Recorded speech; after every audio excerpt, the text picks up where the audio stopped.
Abe Soomaaliyeed oo la xanuunsan xanuunka kansarka kuna nool xaafadda Islii ee magaalada Nairobi ee dalkan Kenya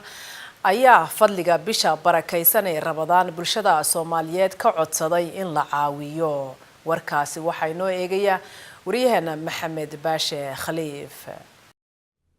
Macallin Yuusuf oo nin bukaan ah oo cudurka kansarku kaga dhacay qoorta ayaa waxa xaaladiisu ay tahay mid aad u liidata. eheladiisa ayaa la tacaalaysa laakiin hore ayaa qalin looga sameeyay dhuunta oo kansarku ka hareeray wadanka Hindiya taasi oo tuubo loo dhaadhiciyay isla markaana iminka uu tuubo ku neefsanayo. ehelada bukaankan ayaa codsanaya in shacabka Soomaaliyeed ay ka caawiyaan sidii dhakhtar ama gargaar caafimaad hor loogu heli lahaa. Aamina Macallin Yuusuf oo ah gabar u dhalay bukaanka xanuunsanaya ayaa ka warbixinaysa xaaladda iminka aabaheed uu ku sugan yahay. السلام عليكم ورحمة الله وبركاته. مجيء ورملة معلم يوسف. مزيجا وأبيه. مزيجا مركب ونوحنا نسيني عذرك وحوها يا السنة يو بر ولا جيفة.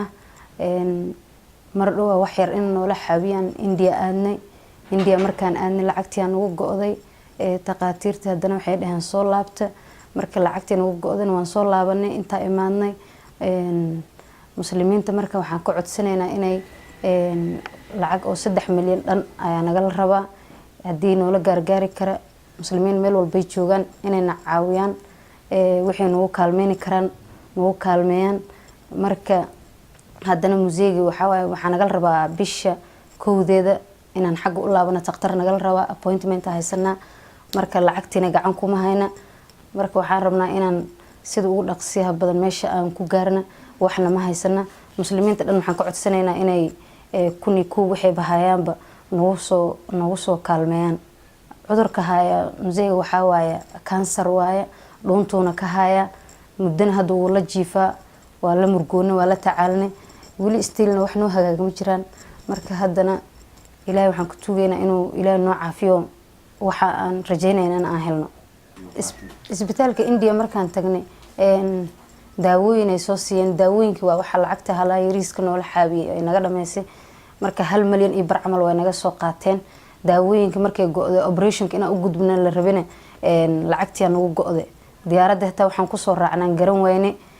diyaaradda hata dad Hindi oo muslim ah ayaa nagu kaalmeeyo diyaaradana soo saaray sidaas hadda Nairobi ugu soo laabanay hadii kadibna waxaan u balansanaa waa operationki marka lacagtiisa iyo waxyaabo kala sii jiro gubniin la lahaay marka wixii aan noo dhiman wixina waxba uma hayna hadda lacag 3 milyan dhan waa way gaaraysaa inta hadda uu ku daawoobay dadka wixii ay noo awoodaan waxay noogu soo diri karaan numberka +254 7 27 57 23 00 kan kalena waxa waaye +254 7 28 33 43 27 Paybill-ka oo numberka lagu soo diri karana waa 770564 waa mahadsantiin soo dhawaada